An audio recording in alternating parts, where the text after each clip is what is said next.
So let me know if you have any issues, but everybody can see you.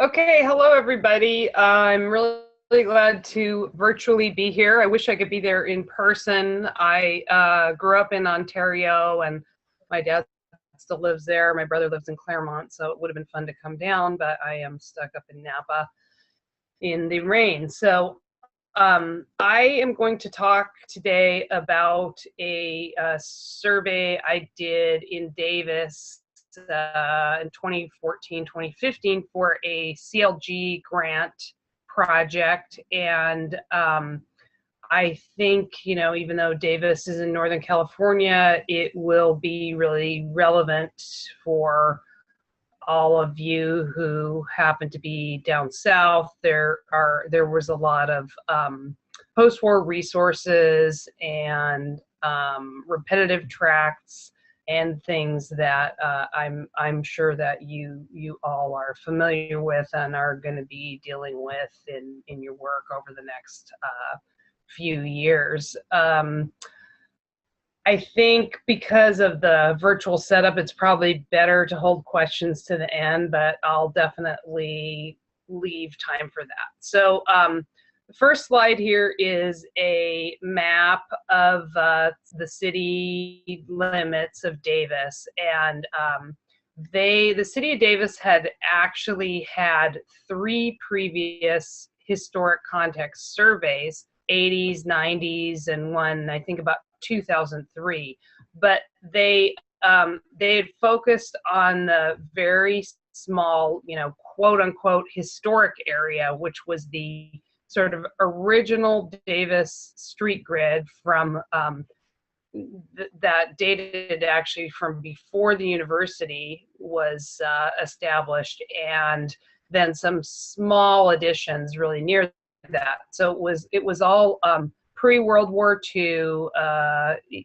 19th century and craftsman neighborhoods, and they had not really looked at the rest of the city. And so what their historical commission decided to do was to go for, OHP certified local government grant, which they received, and they decided they wanted to use it to try to look at all of the historic period neighborhoods that were within the city limits, which, if you see, this map is color coded. So the very light yellow parts were the previously surveyed areas, the small, tightly gridded stuff at the center of the map. And then the very dark parts were things that were urbanized in the 80s and 90s, and we don't have to worry about yet.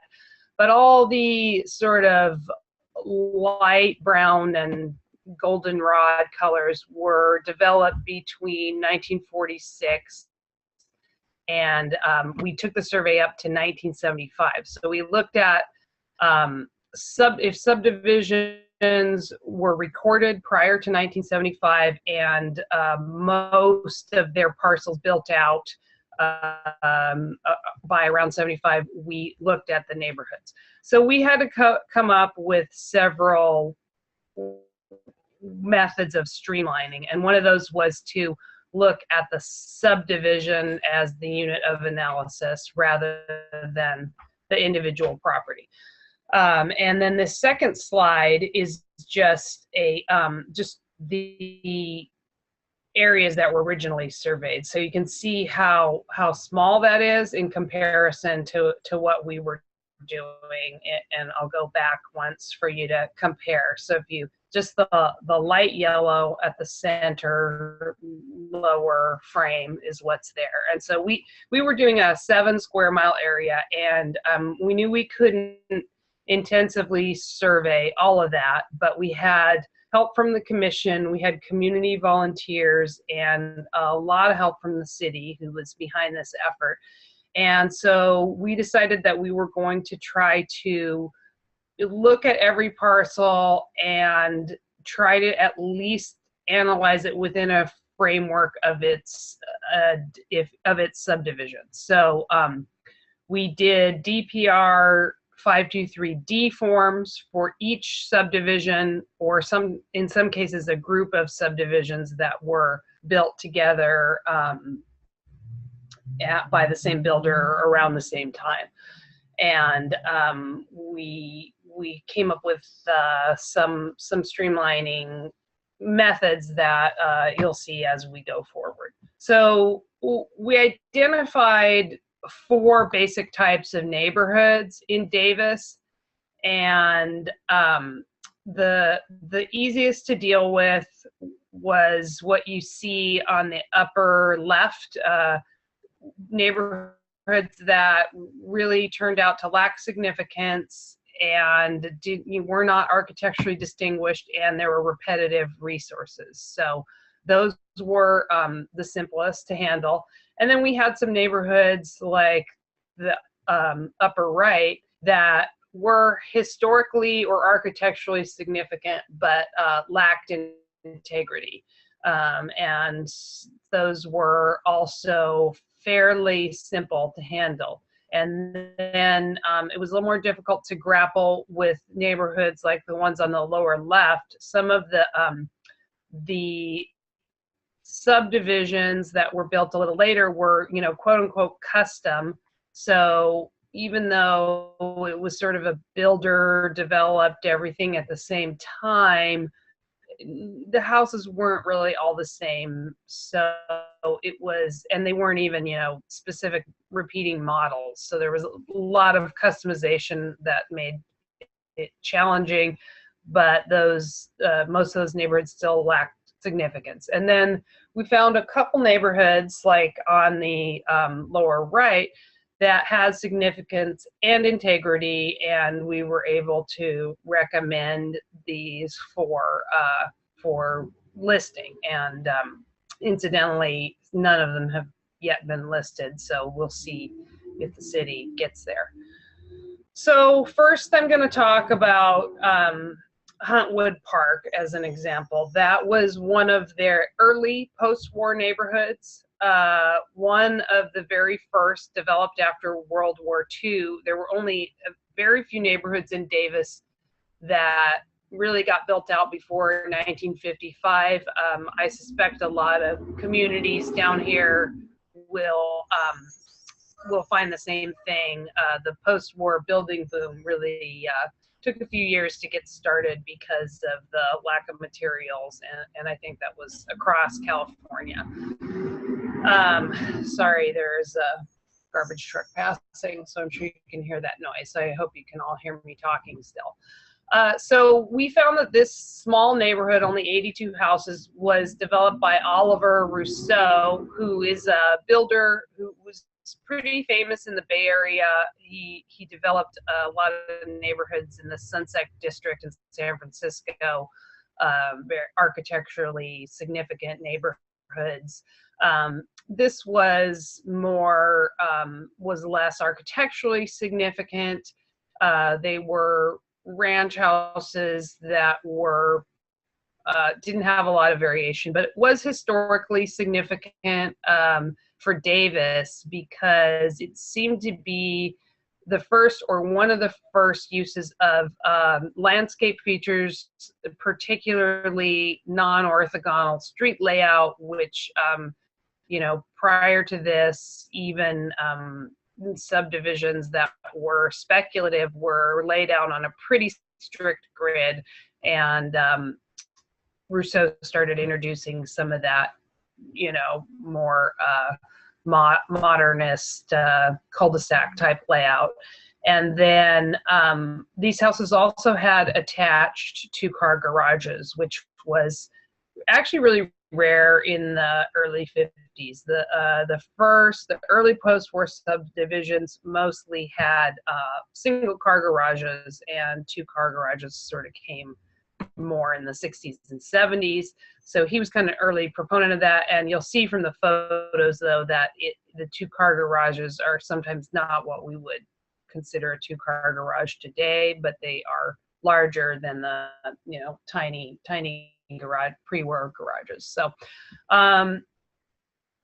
here's, I know the earlier speaker talked about a lot about survey nuts and bolts and things like that. So I hope this isn't repetitive for you, but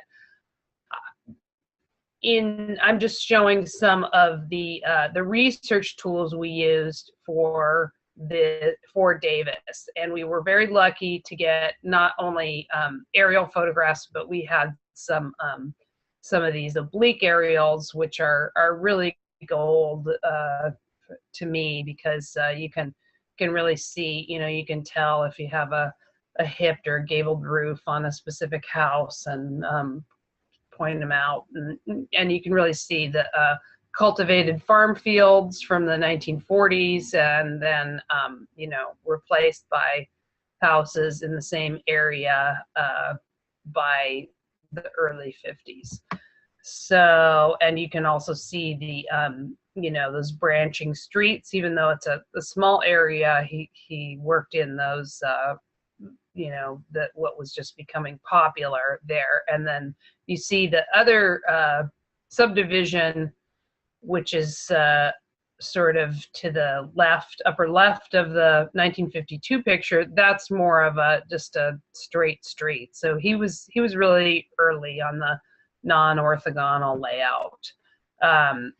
More tools. We were able to find some newspaper ads. I believe that one's from the Sacramento Bee, and we had some very dedicated and very well-educated volunteers that went out and pulled all the subdivision maps from the county. So that was extremely helpful.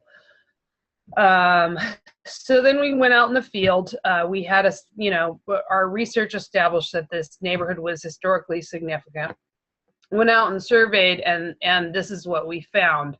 I know integrity isn't the main topic of today's workshop, but this is it's always an important aspect of any survey, and this was an area where we found it really didn't have integrity that would allow it to be a historic district. I know, and I'm sure all of you know, that there's a lot of room for interpretation with architectural history. But for me, with these simple tract ranch houses, they really they are really easily lose their historic character when any feature is replaced. So you can see on the upper left, that one has pretty good integrity, but the wood garage door has been replaced. So a little bit of the flavor is lacking. And then the one on the right, upper right, has lost its windows, and then on the lower ones, you see some more extreme remodels, but there really weren't hardly any completely intact houses, and so it did not qualify as a historic district. As far as that house on the bottom right, I really can't tell you if that's a remodel or a modern house, but I do know it was misguided. Okay, so a little bit later neighborhood we did was Davis Manor, and this was more challenging because it was much larger. There were actually 19 Davis Manor subdivisions with over 1,700 houses. Stanley Davis Homes was the builder. They started in 1954 and kept developing contiguous subdivisions through 1975. And so we grouped these by year developed and proximity because, they did sort of radiate out from where they started. And I think we did 5 or 6 D forms for this area, very large forms with big tables with lots of houses on them. And we actually went out in the field. We did not photograph every house, but we recorded basic information about which model and what the roof form was and what kind of integrity each house had. So the early Davis Manor subdivisions had a single model, so those were pretty simple to deal with. And then later ones, the choices proliferated as they were trying to appeal to consumers. We didn't find that this neighborhood had any groundbreaking or innovative features, so was not historically significant, nor was it architecturally significant. The houses were pretty, you know, standard issue ranch houses. This is just our survey tool. Well, the way we kind of crunched our survey data. The city gave us these spreadsheets with a lot of the, build date and APN and, good information like that. And then we put in on the right, you see the model number, how heavily altered, and some basic information about roof form and things like that. And then again, we had the wonderful aerials that showed the whole change in land use and, how farmland next to subdivisions, and then, the subdivisions creeping outwards, which I know, Southern California cities have all seen that happen. So if you can get the aerials, it really tells the story. Here's a few of the photos. These are later model Stanley Davis from the 60s. So by this time there were a few choices, and these are some of the smaller models. And they definitely have some little modernist touches, like the screen, the concrete screen in front of the door on the upper right. And then the later models got into the Spanish style ranches as that became popular. But there really weren't any especially decorative or aesthetically interesting features. So this neighborhood wound up not being recommended. Just more of our research tools. It was very fun to see the original advertising material. You can see the model homes. They would put the sliding glass door on the garage pretty commonly. I'm not sure why they did that, but that's how you can tell it's a model home. And then you see the whole floor plan and setup and how much they were selling it for. So that was all fun stuff. Okay, now we're going to move on to a neighborhood that wound up being historically and architecturally significant. University Estates was developed by Strang brothers, they're fairly famous in Northern California.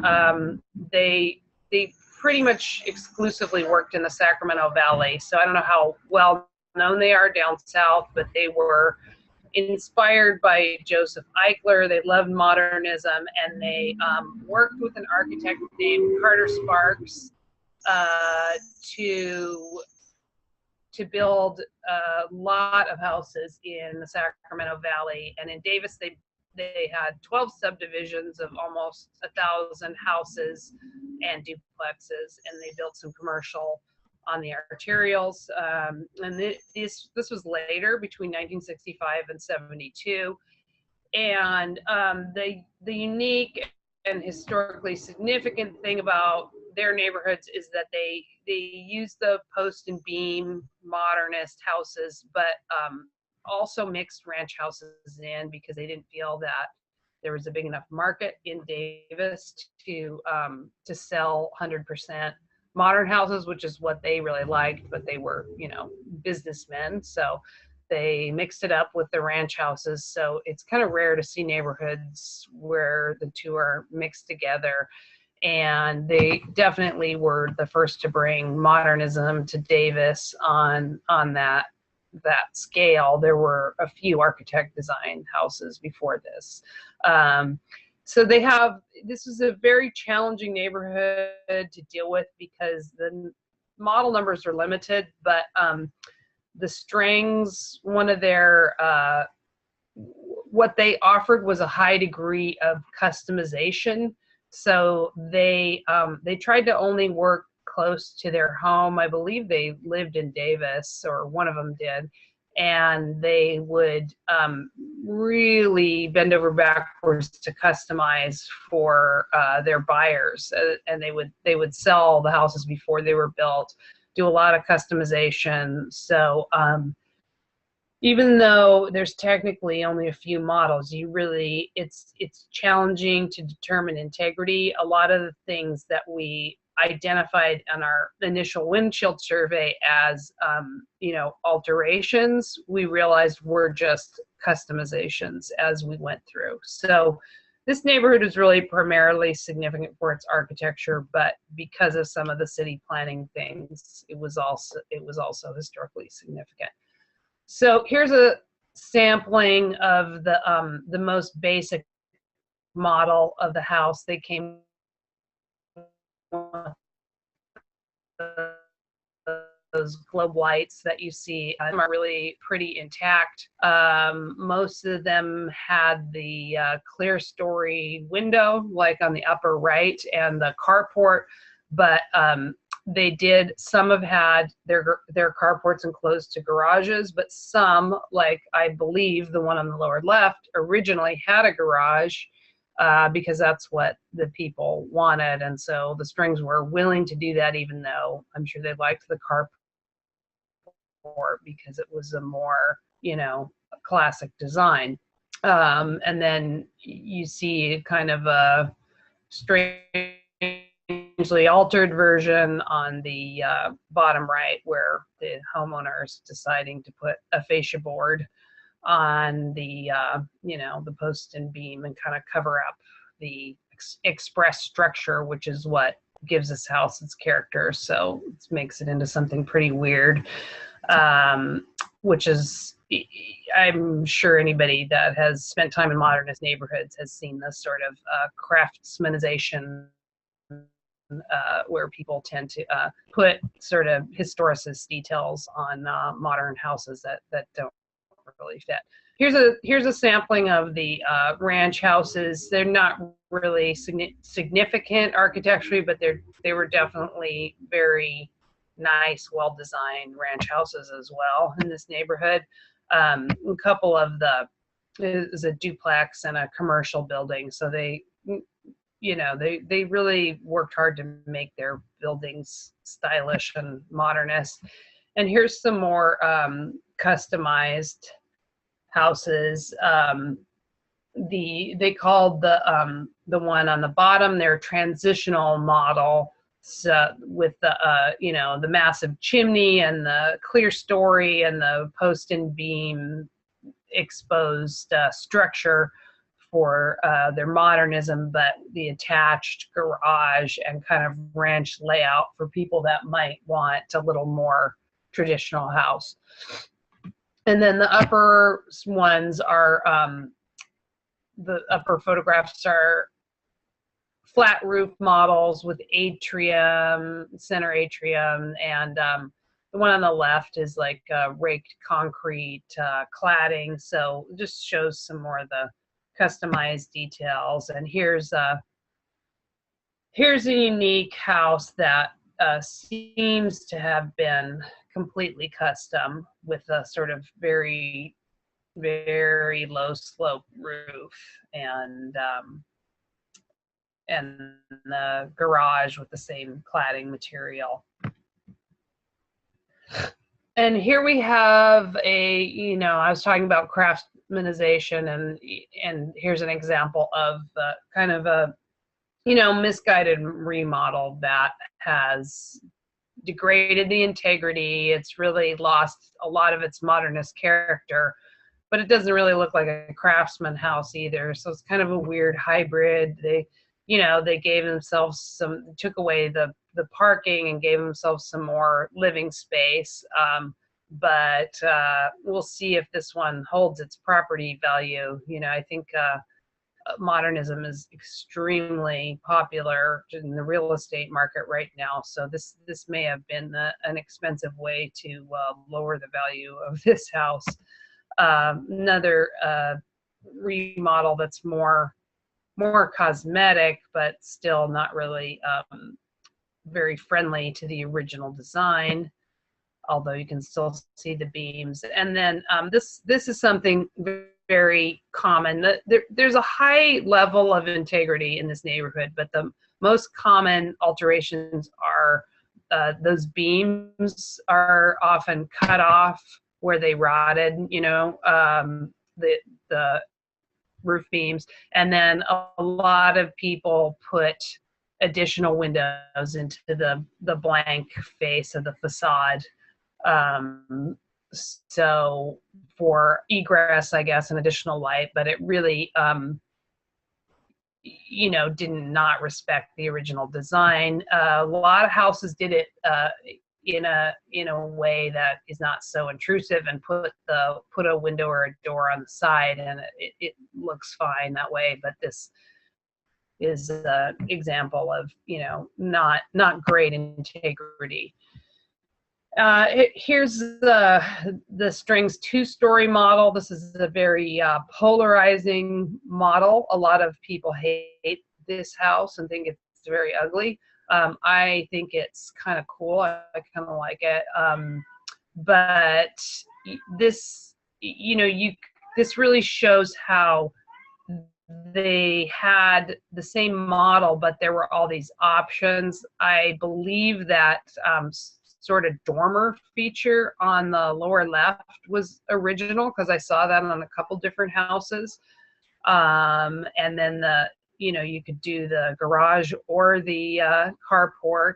I'm sure they liked the carport better, but were willing to do the garage for people that wanted that. And then on the lower right, you see the natural wood cladding, which could be a later alteration, but given what we know about the Strings and the fact that that sort of belt course across the, you know, trim between the first and second stories is consistent on all three houses, I suspect that that is original. So those kind of things were really challenging to parse and figure out what the integrity level was of each house.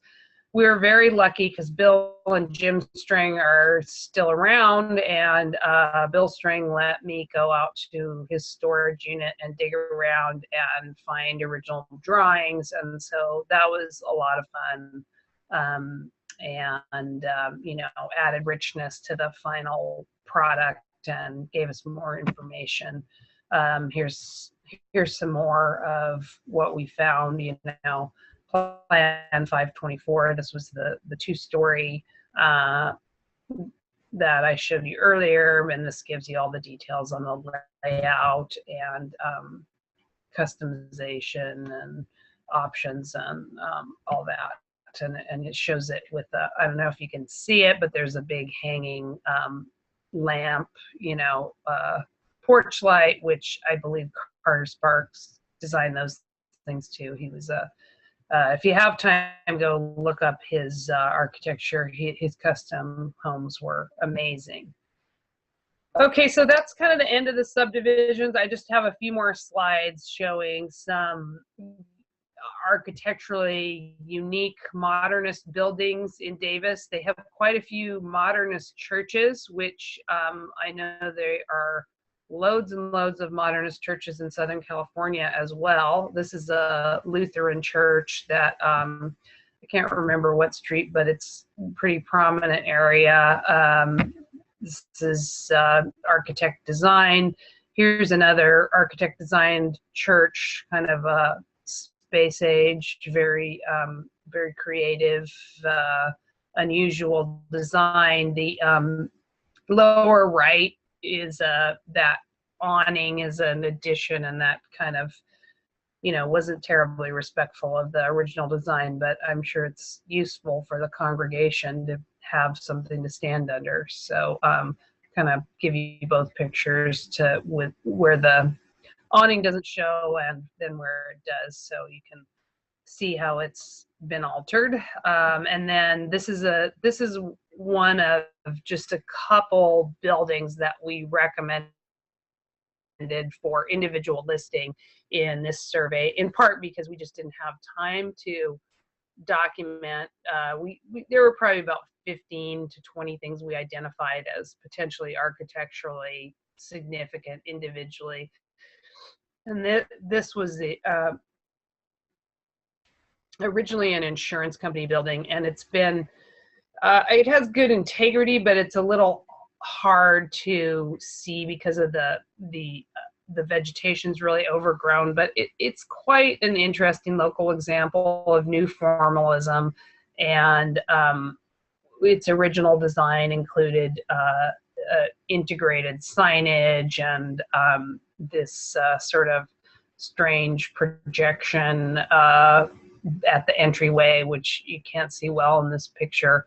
But this was recommended as individually eligible, and we also documented and recommended as National Register eligible a really important landscape feature, the Davis bike paths, because Davis had the first bike, like I think the first street bike lanes in California. I believe the California legislature had to change traffic laws to accommodate their bike lanes, and they have since developed more bike paths and off-street bike paths, and sort of developed since the 60s, kind of planned the town around this ring path that so you can get to every neighborhood without going on the street, and it's a very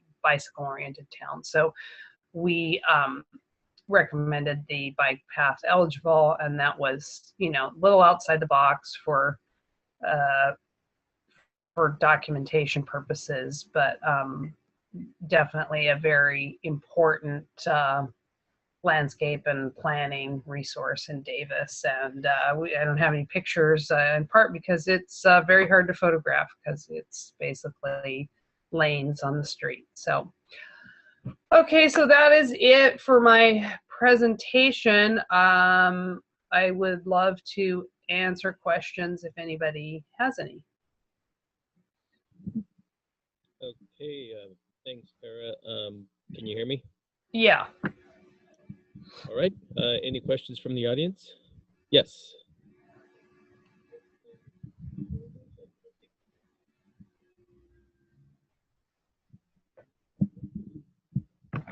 Hi, Kara. Can you hear me?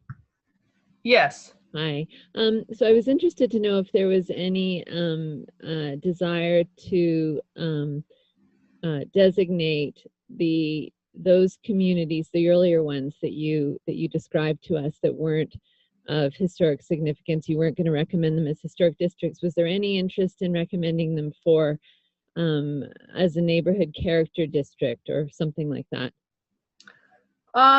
No, not really. The first ones I talked about we just determined that they didn't really qualify under any of the criteria. So, no, there wasn't.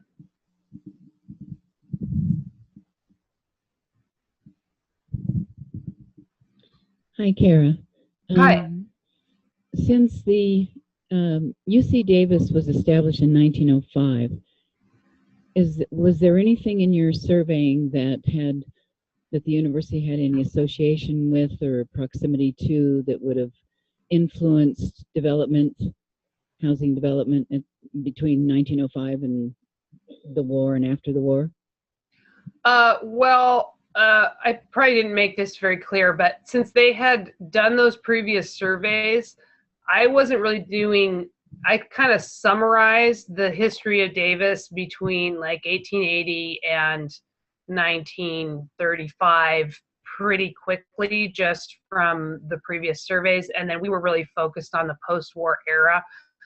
But the short answer is yes, the university is everything in Davis. It's not a large town, and it's a UC, and so it is a large university, and it's a very interesting.